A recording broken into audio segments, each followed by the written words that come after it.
I still remember, and then granted, everyone's different, but I was 18 and I had a girlfriend who was 17, and I still refused to have sex with her. Yeah. I know there's like Romeo and Juliet laws and shit, but like even then, I was like, no, absolutely not. I love that Um, because Romeo was significantly older than Juliet. I know. I'm just saying the Now Romeo we're and getting Juliet into law. Shakespeare. Yeah. Oh, do we want to talk about Romeo and Juliet and everything wrong with that fucking play?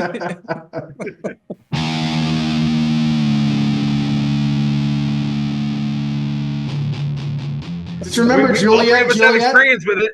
the nurse says several times, Juliet is not 14. Not Yeah. 14.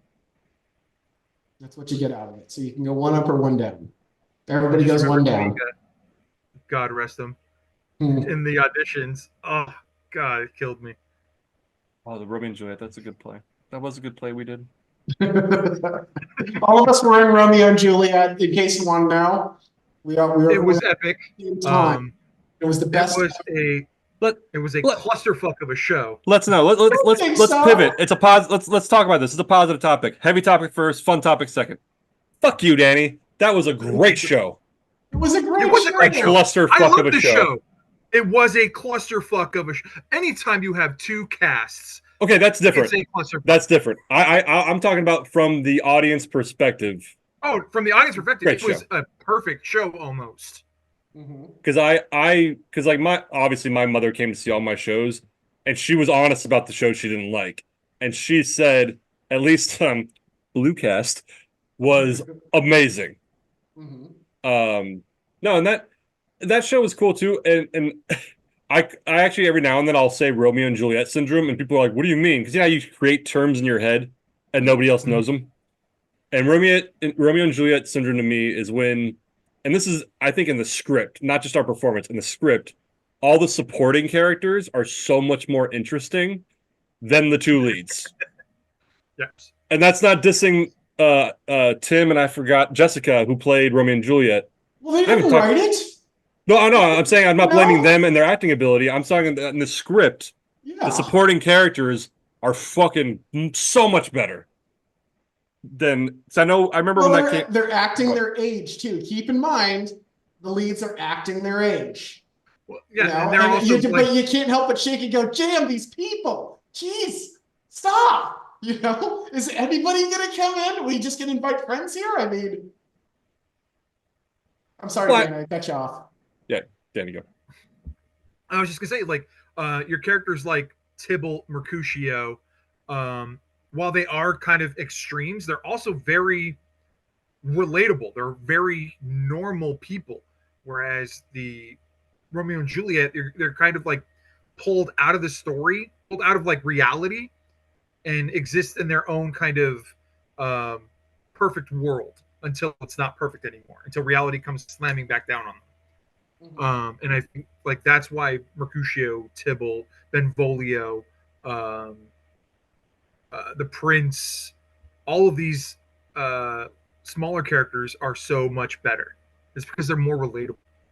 They're more relatable, but then again, you have the main characters who just drive it because they're Yeah, nobody else is gonna do what they did. They got more No, of course. I, sense, No. you know. I would argue that like they don't really drive it. You don't think so? Uh, it's the actions. What was that look? Yeah, Me or him. You. yeah. There's They a, mm, they they.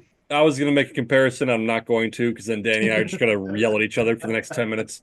The the we're not gonna talk about it. I was gonna make an allusion to Captain America: Civil War. I'm not going to. I'm not going to. I'm not going to. Um, okay.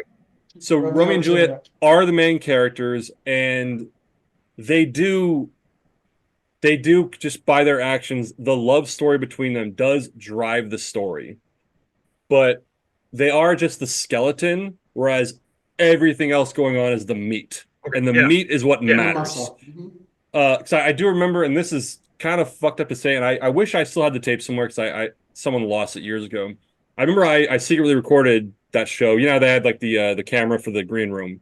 I put a tape in and recorded it, and the applause that came with, I called it, I think I called it like the Final Four just because of like NCAA talk, but it was Mercutio, Tybalt, the nurse, and I think it was either Benvolio or it might have been you, Eddie, as the friar.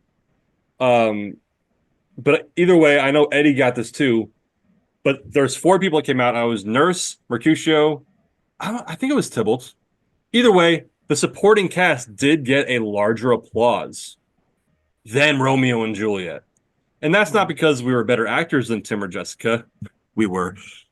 It's not because that, but it was just they're just better characters. Even when we went to audition, and Eddie, I think we met you at the audition or at the opening, the first rehearsal. But even going into it, people were like, "So who are you auditioning for? Romeo?" And I was like, "This is 1, not a Romeo face, and 2, no, because that's the fucking most boring character in the whole play. Other than fighting Tybalt at one point, it's not an interesting character to me. Mercutio, Tybalt, the friar, like these are interesting characters. Benvol, like those are the ones with the meat on them. Anyway, that's me. I think when I first, because everyone knows Romeo and Juliet, greatest love story. When I first actually read the play in its entirety in high school, my first thought was, this is not a play about love. This is a play about irrationality and the problem with impulsive decisions. In high school, when I was still stupid, that was my response. Like, this is not a fucking good love story. This is a story about bad impulsive decisions. And not just Romeo and Juliet, everyone. Anyway. You can take it from Juliet. She's young. And if Peter only knew how to read. So I place the onus is on Romeo because he has a history of just being in the stars and just falling in love. And you can convince a 13-year-old girl of that. And if your families are fighting anyway, and you got the police involved, you know. So at its core, Romeo and Juliet, it's about gaslighting. Yeah. I mean, either way you look at it, even if Juliet's the young one and Romeo's the older one who should know better, or even if they're both 2 kids who it's about just it's really dumb. I love it, but it's really a stupid play. And yet, I mean, you would say Shakespeare, what's the first thing that comes out of everybody's mouth? Twelfth Night. Yeah, me too. Yeah.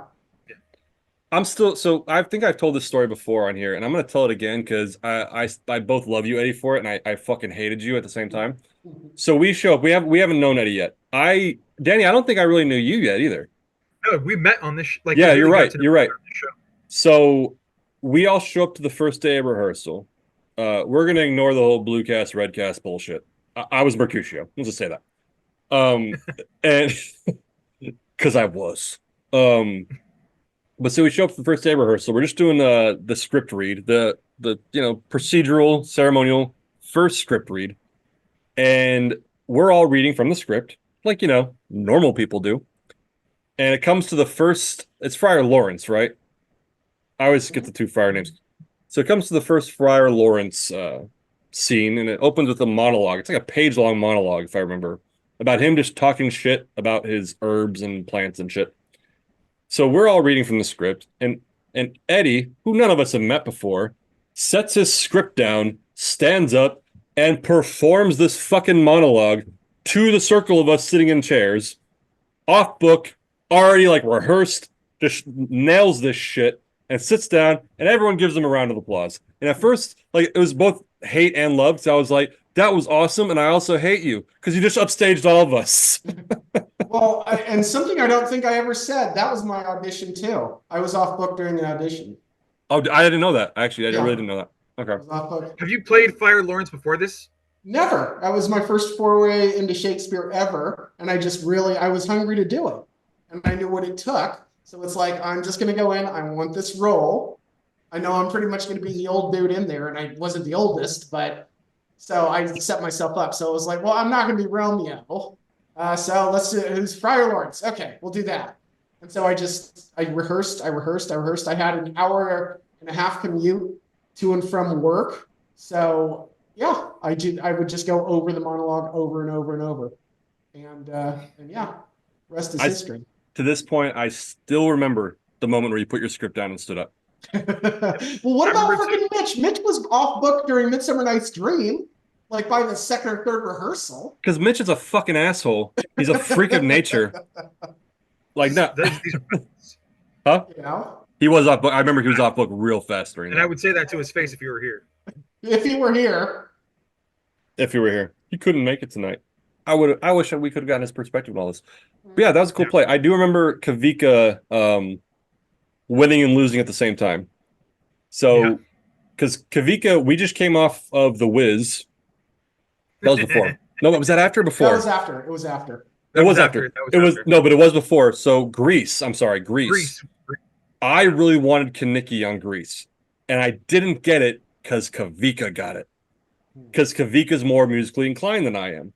I accept it. So Romeo and Juliet's coming up, and I remember Kavika talking to me, and he's like, "Who are you going for?" And I was like, "I'm going for Mercutio or Tybalt. I really want Mercutio, but I'm going for Mercutio and Tybalt." And Kavika's like, "I'm going for Mercutio or Tybalt," and I was like, "I'm getting this one. Fuck you last time. I'm getting this one." And we kind of had a joke about it. And so I do remember because he also was put in because they're gender bending the nurse in Benvolio, which I thought worked out. And I do remember the moment where, Danny, you alluded to earlier, where he was reading for the nurse and he did I think it was a comment on Juliet's age. Mm-hmm. She's not yet 14. Not yet 14. Not and so 14. he's like, and he went down and did like a sniff on her crotch, came back up, not yet 14. And everyone lost it. And he told me later, he's like, I was so mad because I was like, you're gonna act your ass off no matter what. And he's like, I was so mad because I knew at that fucking moment I got it, and I didn't get Mercutio. And I was like, yeah, I was happy because I knew at that moment you didn't get Mercutio. And I remember every time he walked on stage in the role of nurse, people were glad to see him. People were glad to see him. And he would come out as flamboyant, and it gave everybody. I would break the fourth wall because the audience would be laughing so hard, and I would just look at the audience with an open mouth, because I'm not gonna. I get it too. He was so good. He was so good. He was so good, and I almost felt like he wasn't acting. He just memorized the lines and just was himself. He's up there fucking around. Yeah. Really had a good time, and the audience loved him for it. Oh yeah, we all loved him for it. I knew even to this day, but for a certain amount of time after that, I couldn't, like, when I'd watch a movie or a movie version or a live version of it, and like a female nurse came out, I was like, this doesn't feel right. This isn't right. I need a 6'5" gay Hawaiian man in his 40s right now. In his 40s. It was legit. Like, he was that good at. I remember. I think I went and saw the Mummers one, or I saw one of the movies, and I was like, "This isn't right. Are they gender bending this to female? Like, this isn't right." Well, who are we? Okay, so we were in a community college production of Romeo and Juliet, and here we are reminiscing about it. That was in my. It was fun because we all had fun. That's how we know each other. Mm-hmm. That was in my top 5 plays that I've ever done, including like short films and other gigs. That was in my top. Laramie Project's in there, which Danny wasn't in, but Laramie Project is up there. The best performance I've ever seen at a university, period, and it probably professionally as well, was The Marriage of Bet and Bill. My God, I was stunned. I was stunned by that performance, by the set. I mean, it was perfect. It was perfect to go to Las Vegas and to see something like that when you got circus acts and you got showgirls, and to have something so damn meaningful. And you went to the local college. And I'm just there taking you. I was there taking you, helping you out, and I'm going, damn, this is freaking amazing. I still love. I wish I somehow snuck a videotape into that TV and recorded it, because that was. I would have not. And this is not like in a fucking ego way. Danny, do you know about this role I had? This is the one where you played the stroke victim, yes? Yes, and it's very abstract, kind of absurdist play at the same time, and so I would have liked to have actually watched myself, because it was a very fucking unique. I mean, the play itself is good, but our 15 to 20 audience, the role I played was a stroke victim, and they make that clear in the script, but they still give you the dialogue of what you're trying to say, but you're supposed to say it obviously incoherent and just like, you know. And so I still say top 5 best notes I've ever gotten in my life during rehearsal was the director telling me, I can understand you, so enunciate less, which is like, what? That's a great note to get. Yeah, I was like, all right. You're never going to get that note again. Never again. If you didn't see it, you missed out. I'm honest about that. That was an amazing production. Yeah, and I that forgot, was put out in a damn college. right? And I forgot, Eddie, if you were there when we did the callback, or I'm sorry, the callback, the talkback afterwards. Yeah, it was I was at the talkback. That's right. And so you might remember, I do remember we were going around, to those who don't know what talkback, some plays like one night, the cast will stay. And if you want as an audience to stay and ask questions, you can. And so when we went around our little circle, like, you know, hey, this place, hi, my name is blah, blah, blah. I played blah, blah, blah. It came to me and I was like, hi, I'm Mike. I played Paul. And everyone started fucking laughing in the audience because I don't know if some of them didn't notice or whatever, but it was just the whole play. I'm like, exactly. And I'm like, hi, I can actually talk. But no, that was interesting. Dude. Yeah, that was interesting. It really was. It was good acting. It was good acting. Where people were like, "Oh my god, he sounds normal. What the fuck?" Well, there was. I think we maybe touched on this story before. There was one of my castmates, Barbara.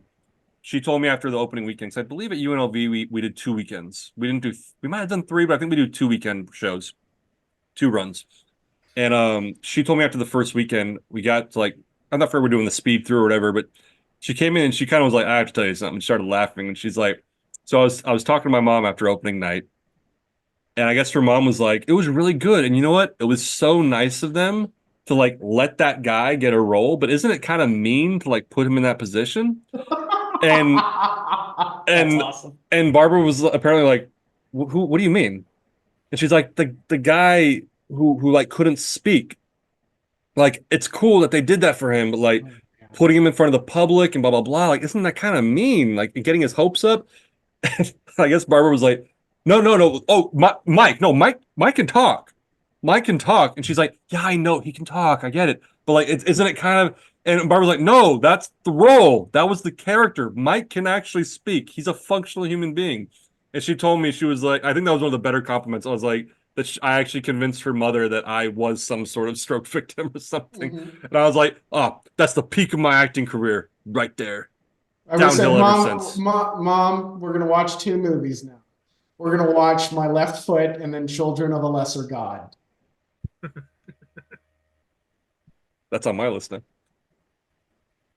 But yeah, that was a good one. Danny, what was your most favorite play you were in?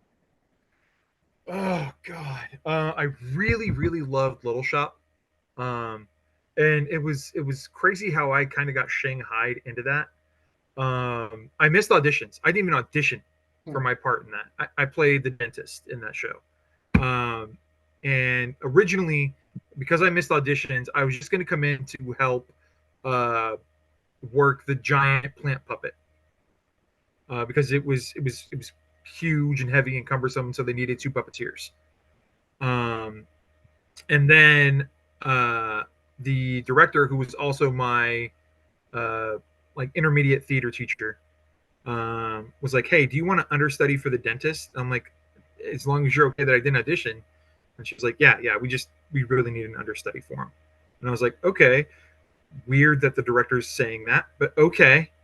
And then find out he bailed. He just left. Oh, so before or after that? Read the tea leaves. I mean, like 3 days after that, I'm at my 3rd rehearsal, and she's like, "Hey, so he left. Are you okay taking on the dentist?" We had a month to open it, so I had to learn the lines, the choreography, the lyrics, and everything else about the show in a month. A month's actually regular time. I know at like junior college it's not, but a month is. But I get it. We're in community college. Yes, I understand. Well, in like real productions, it's like a week. And like, yeah. And it was challenging, because research. I went and I watched the movie with the fucking Steve Martin. Steve Martin. Thank you. God, I kept wanting to say Martin Short. Steve I mean, Martin. yeah. I mean, yeah. And I watched that, and so like I was like, okay, I can get into this. He has like an Elvis flair. I can do that. I can do that. And I did that. And my director comes with me. He's like, don't do that. I was like, cool. Granted, Taking it another way. granted, you were young, rookie mistake, but don't watch the movie. Yeah, yeah. You don't watch the movie. And then the choreography was a big challenge for me, and thank God the choreographer was super cool. She gave me one of the best notes I've ever gotten as an actor, which was, Danny, you just need to own it. You need to grab it by the balls. Is that Michelle? And I was like, yeah, it was Michelle. Yeah. Okay. And I was just like, okay. And like what she meant by that is like, you really need to get your hips into it. Just grab the balls and do it. Don't be shy.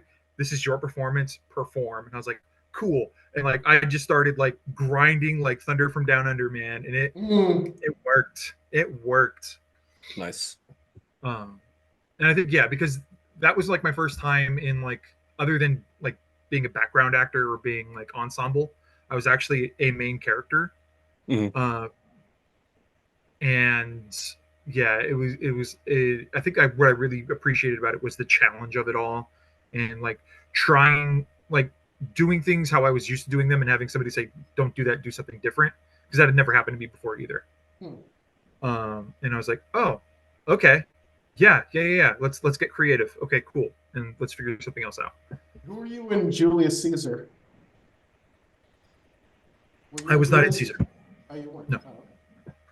I only ever did 2 shows at Chafee, and it was those 2. I will say, Danny, I had a similar experience with Rocky Horror. That was a fun show, man. Huh? That was fun to watch. That was a fun show.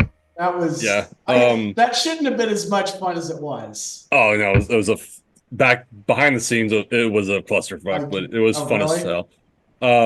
For many reasons, but because I remember at the time I had auditioned for The Wiz, at Chafee, and I didn't get any role. And I remember there was a lot of blowback, like not just me, like a lot of people, like the way it was cast was just fucking weird, and a lot of people dropped out. And but I was like, whatever. And because I didn't get the role in The Wiz, a friend of ours was like, hey, this local theater is doing Rocky Horror.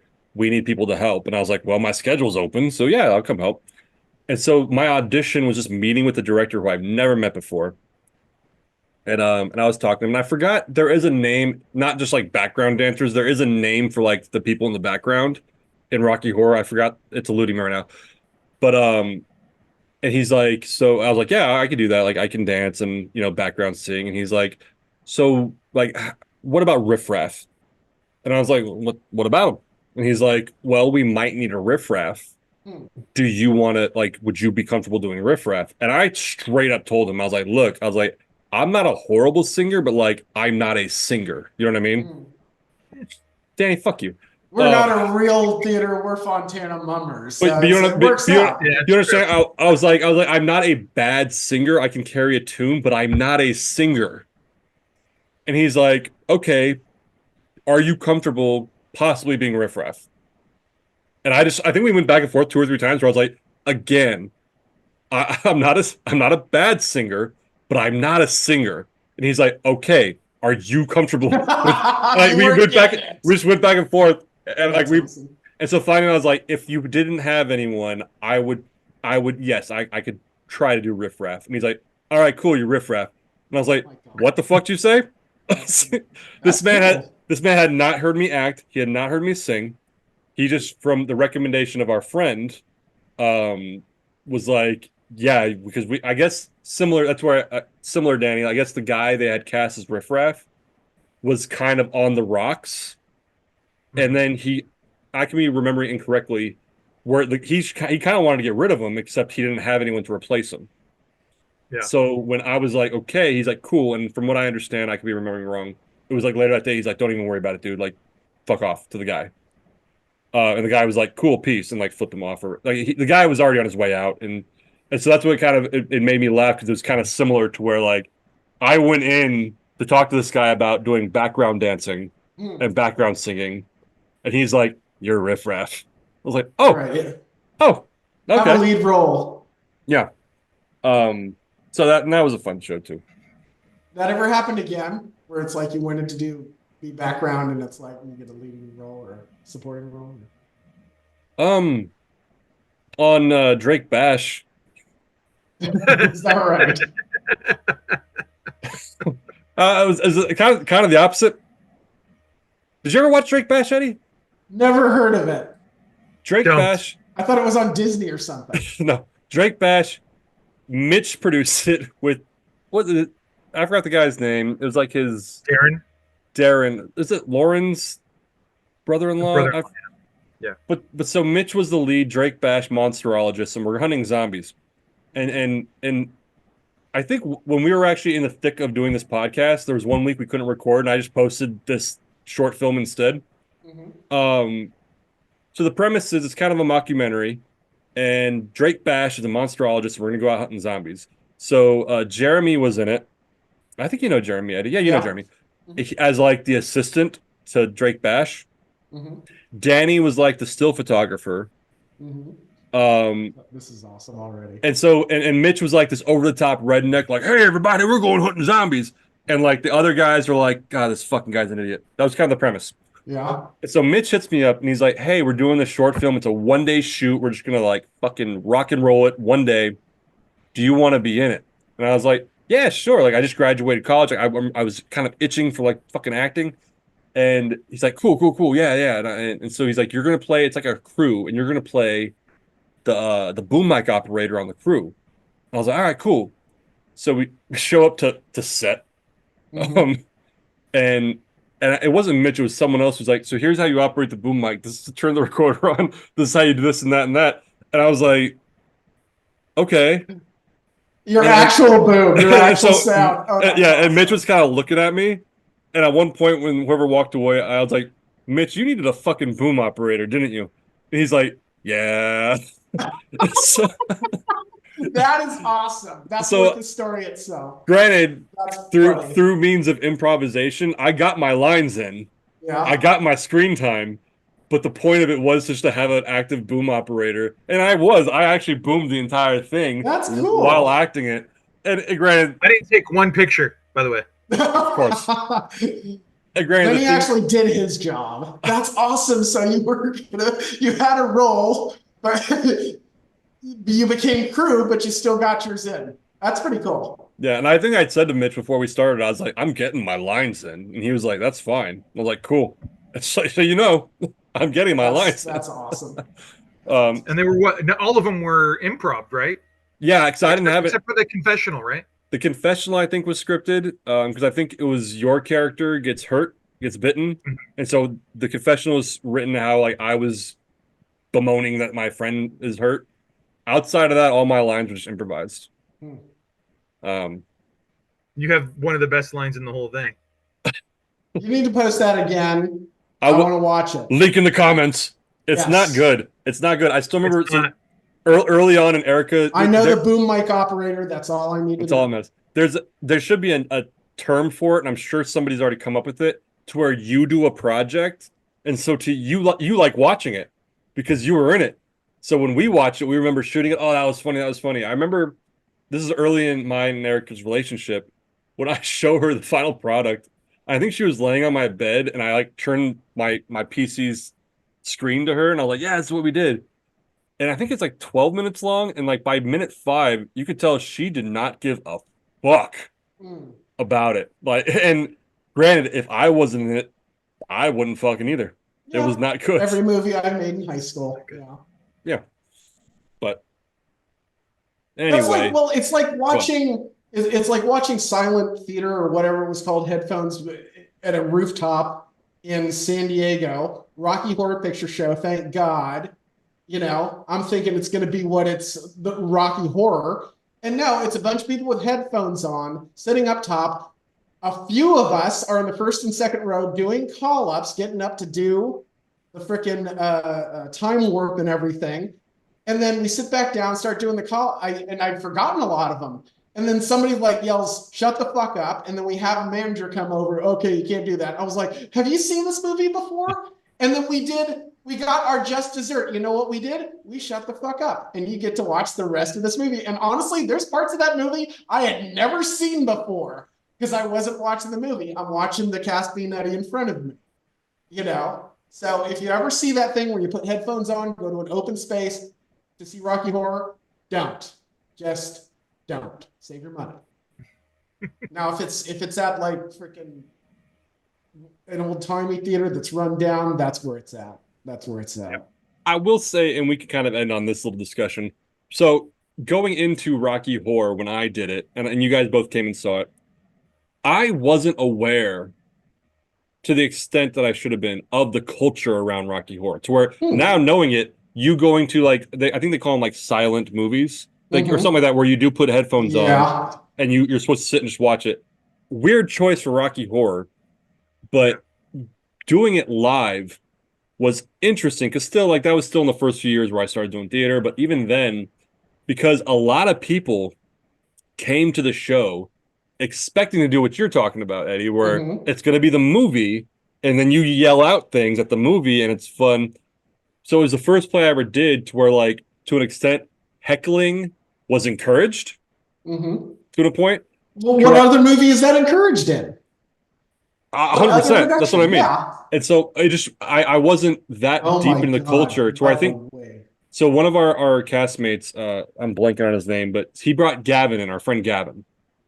And Gavin knew the fucking callings. I was there that night too. Yeah. But Gavin came to a rehearsal. I haven't eaten cereal the same ever since. Yeah, right. Oh, I still think about that line.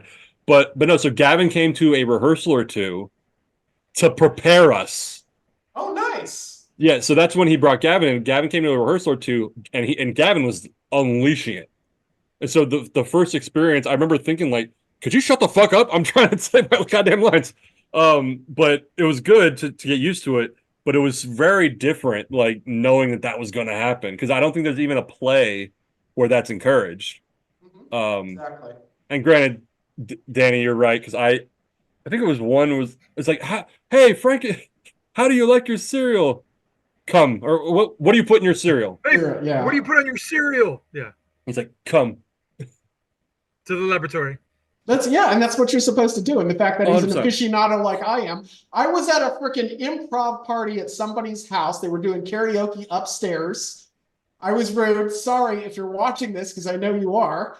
But I went upstairs and it was a YouTube queue, and I put myself next in queue to do the first song, picture show. And nobody freaking knew the call-outs. These are the people who should know the call-outs. Improvists, people on the edge, and no, that was kind of a disappointment. Oh well. But everybody knew the time warp. Everyone knows the time warp. You can knock them out of the park with that, especially at karaoke. Just letting you guys know. 100%. But yeah. That's crazy. I think we should convince. You did a raw dog of Rocky Horror Picture Show. You didn't even freaking know what you were getting yourself into, and you're a freaking lead. I thought there was going to be a movie screen behind you. And that's what a lot of people thought. Yeah. And to my dismay, I remember, so I actually did, again, rookie mistake. I went and watched the movie because I hadn't watched it at that point. Yeah. And like Riff Raff singing like borderline falsetto, most of the like high voice. And I'm like, Jesus fucking Christ, how am I going to do that? And I think the director was like, don't worry about that. Just sing your voice. But I remember thinking like, Jesus Christ. You also gave my girlfriend a lap dance. Don't make her feel special. I gave a lot of lap dances there. I'm just saying we're even. Are we? Yeah, I've given Erica a lap dance. News to me. Did you care to tell me? We would go to karaoke. I would sing the True Blood song, and I gave her a lap dance. Maybe. I don't remember that. But yeah. But Rocky Horror was fun because I did the lap dance I gave. What I would do is during Time Warp, during my my solo, if you will, I would, because if you know the Mummers, I actually drove by there today. Fun trivia fact. It's still standing. It's the building's there. I don't think they're doing shit with it, but it's there. But it's a very small theater. I think it seats like 90. And so during my solos, I would run up and climb through the audience, That's occasionally awesome. landing in laps, gyrating against them, getting back up and going. I think I gave a professor that came and saw it from Chafee. I think I grinded up on her a little bit. Your I never girlfriend, during the reindeer diaries or whatever, I didn't get anything. So, yeah, it was a little different play. That play was a yeah. fucking mess. Anyway, It was great for me. I had a bottle of Jägermeister. I was there with you. I remember. I know. You had to tell me to shh. I wanted my Rocky Horror. We were probably more of a fucking mess than that play. We were more entertaining. I think We had- Danny's getting antsy. Danny, you okay? I'm fine. Okay. My cat's bugging me. I think because we had a few beers and then we drove over and then we took shots of Jaeger from your car, went into the play, we're like, okay, and at intermission, went back, took more shots of Jaeger with cast people. Yeah, they're outside. I invited them. I had just gotten from Costco and I forgot to take it out of my car. I was like, well, shit. That's So the I think only time I cheered a set change. I remember that too. Woo! Set change. Because we got drunk. So like I think it might have been an intermission or after the play. I went up to like one of the producers who happened to be there, and he did not fucking give a shit about what I had to say. But I was like, hey man, I was like, yo, just so you know, we could hear them talking backstage. You might want to let them know that. And he's like, okay, and walked away. And I was like, all right, cool. Trying to help, man. Yeah. Well, you tried to call. I didn't realize. I didn't think I was drunk, but you were like, okay. No, this is at Mummers. Mummers. Okay. The reindeer monologues. Did you ever see it? Did you go and see that? No. Written, it was a good play. And then Maxwell wrote, I think, 2 sketches to actually include in there too. It's literally 12 monologues written for each one of the reindeers. And it's about how like Santa got into I think it was Vixen. Santa like molested Vixen, and now they're all talking about the backlash to that. And it was interesting. Fucking mess of a show. Maybe we only remember it as being a mess because we were a fucking drunken mess. But I sat in the front row. I was into it the whole time. I assure you, 100%. I was whatever they were cooking. I was smelling, and yeah. Anyway, I was gonna say we should eventually convince Mitch to come back on when he's not fucking busy, and do a deep dive theater reminiscence. I'm down episode because me and Mitch have done a couple shows together. You have to say that's what I don't. We talked about it before. The 4 of us have not done a show together. I've done a show with you and Eddie. I've done a show with you and Mitch. I've done a show with Eddie and Mitch, but I've never done a show with all 4 at the same time. By show, you mean Drake Bash? Did we not do a live show together? I don't think me, you, and Mitch have ever done a live show together. No, that's the thing. The 4 of us, we've been the trio, but we've never been all 4 of us in a show together or a movie. The Quattro, yeah, you're right. You're right. I think Drake Bash is it. Yeah, Drake Bash is it. I think that's because the universe cannot allow it. If the 4 of us ever were cast in the same thing, we would take it over. They couldn't handle it. Ours. Yeah, they could. The universe cannot handle it. We would tear a hole in space time, and that would be the. We might get 16 viewers. That's what it's saying. Maybe 18. Maybe 18. Not Romeo's age. Definitely. All right. So if we're closing this out, I've got the perfect thing to say because it's something I'm actually going to do as a promotion. People think they're getting Transgender Olympics. No.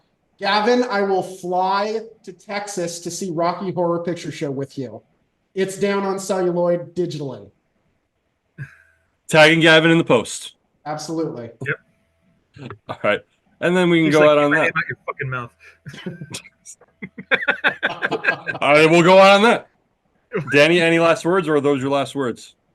My last words will be thank you for all the fish. Been so long. All right. Eddie, last word? Or that I already said it. Danny Perfect. took the last part. I took the first part. Gotcha. And that's it for me. So thank you for listening. Like, subscribe, please. Yes. All right. Now. Punch that notification bell.